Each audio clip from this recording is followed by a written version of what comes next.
मकान चाहिए। सुनी अगुआ महान बाटे के अरमान समधिनिया जवान चाहिए हो समधिनिया जवान चाहिए। आई का भाव हो ना दहेज में समान चाहिए हो ना ही पापा के मकान चाहिए हो ना दहेज में समान चाहिए ना ही पापा के मकान चाहिए। सुनी अगुआ महान बाटे के अरमान समधिनिया जवान चाहिए।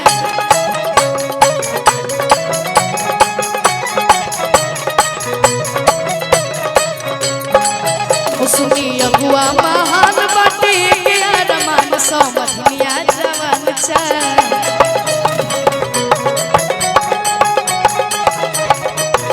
समझी जी का कहता रे हो ना दहेज में समान चाहिए ना ही पापा के मकान चाहिए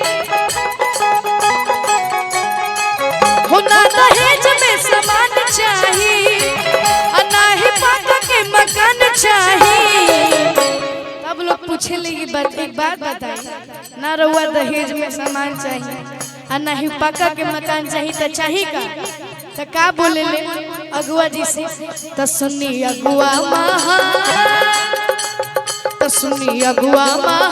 बाटे के अरमान समधिनिया जवान चाहिए।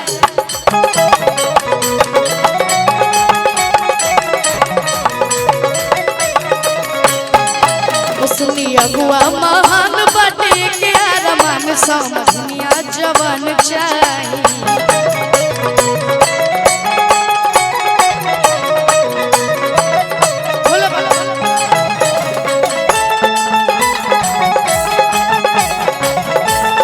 क्या बात है जैसे नागिन से सफेरा हाथ मिल गया तो सुनी अगुआ महान बाटे के अरमान समधिनिया जवान हाथ मिल गया महान बाटे के अरमान समधिनिया जवान चाहिए।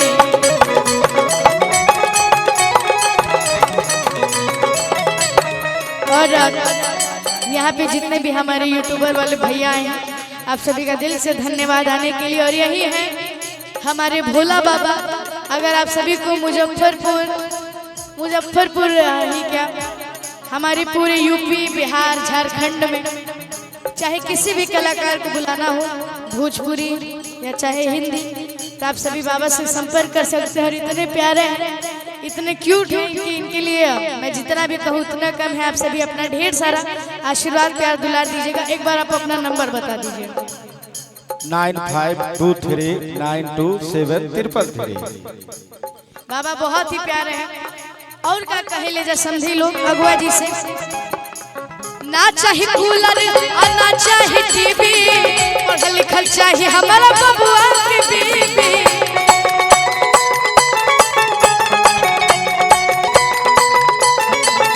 भोला बाबा जी की तरफ से ढेर सारा आशीर्वाद प्यार दुलार हो। ना चाहिए कूलर और ना चाहिए टीवी पढ़ल लिखल चाहिए हमारा बबुआ के बीबी।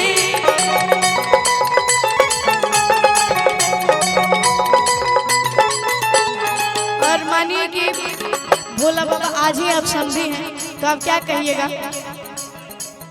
उनका रूपवान चाहिए बड़ी गुणवान चाहिए। सुनी अगुआ महान कहें कि आज हमने के जाइल बानी चाहे हम आइल बानी चाहे निशा दीदी आइल बाड़ी आयशा दीदी आइल बाड़ी मोहिनी दी रागिनी दी और मैं सबसे बड़ा हाथ भोला बाबा के बाद तो एक बार भोला बाबा खाती आप सभी जोरदार ताली बजाई जाए। सुनी अगुआ महान बाटे के आरमान समझ दुनिया जवान चाहे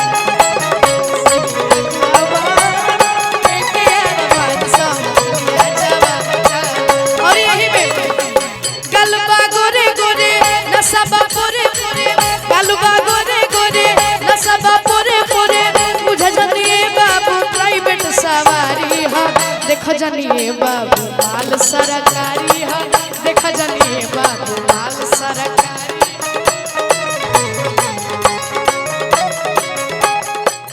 गलबा गोरे गोरे नसबा पोरे पोरे गलबा गोरे गोरे नसबा पोरे पोरे देख जनिए बाबू प्राइवेट सवारी है छुआ जनिए बाबू माल सरकारी है छुआ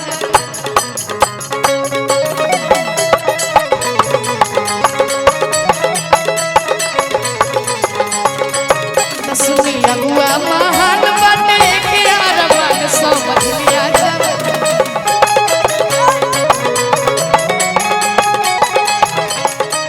भैया कि धीरे धीरे हो भसुर अरे धीरे धीरे क्या बात है तो हमारा मड़वा में यही भसुर धीरे धीरे भोला बाबा के लिए कहना है क्या और जितने भी भसुर लोग हैं कि धीरे धीरे हो भसुर धीरे धीरे धीरे धीरे हो भसुर धीरे धीरे हेलो हेलो हेलो हेलो भैया यहाँ से मेरा वोकल बढ़ा दीजिए ना भैया लोग को सुनाई नहीं देगा तो बजा कैसे पाएंगे एक बार आप बोल दीजिए बोल दे कखनी से बोल रहे हैं बढ़ा दीजिए भैया इतना अच्छा कार्यक्रम हो रहा है साउंड वाले भैया से अनुरोध है उधर का जो साउंड है उसमें मेरा वोकल बढ़ा दीजिए बाकी सब ठीक बढ़ा हो कि धीरे धीरे हो भसुर धीरे धीरे धीरे धीरे हो भसुर धीरे धीरे तो हमारा मड़वा में आई हो भसुर धीरे धीरे हमारा मड़वा में आई हो भसुर धीरे धीरे ओ धीरे धीरे हो समझी धीरे धीरे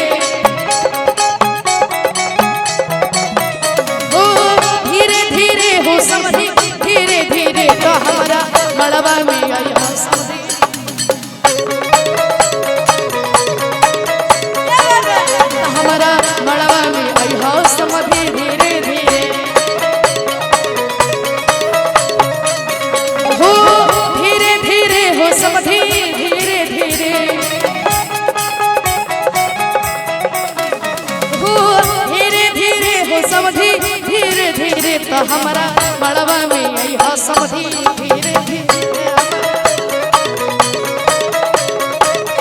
हमारा मड़वा में आई समझी धीरे धीरे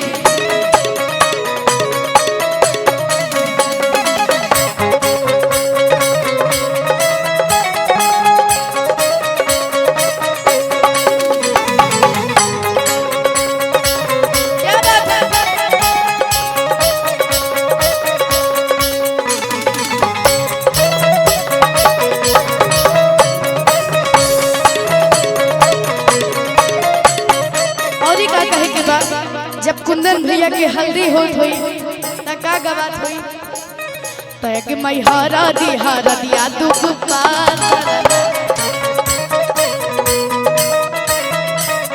हुआ के मैं हरा दिया दुख पारना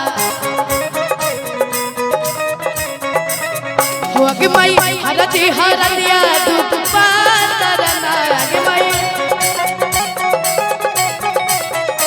कि मैं हरदिया दुख पारना कि मैं कवन भैया हरदी चढ़ावे ले हो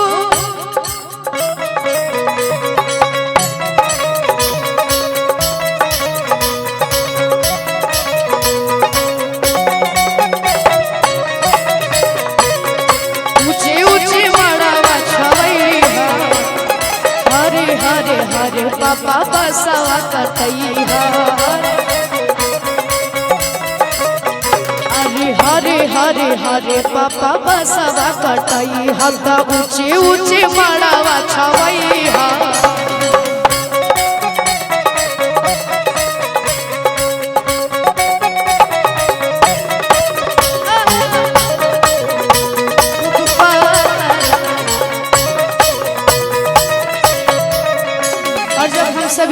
में कुंदन भी आएंगे, भैया की तरफ से ढेर सारा आशीर्वाद। हो अपन खोरिया बहाराए अपन पापा, अपन खोरिया बहारा कुंदन भैया की। हाँ।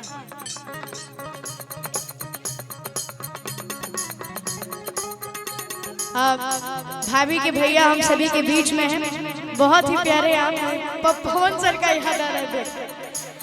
अपन खोरिया बहाराए अपन भैया, अपन खोरिया बहाराए अपन भैया। अब तारे कुंदन दामाद अब तारे कुंदन दामाद अपन खोरिया बहाराए अपन भैया, अपन खोरिया बहाराए अपन भैया। अब तारे कुंदन दामाद। लेकिन भैया रउआ खाती हम एक लाइन कहम कि गजब कई दिहलाए भैया, कि गजब कई दिहलाए भैया।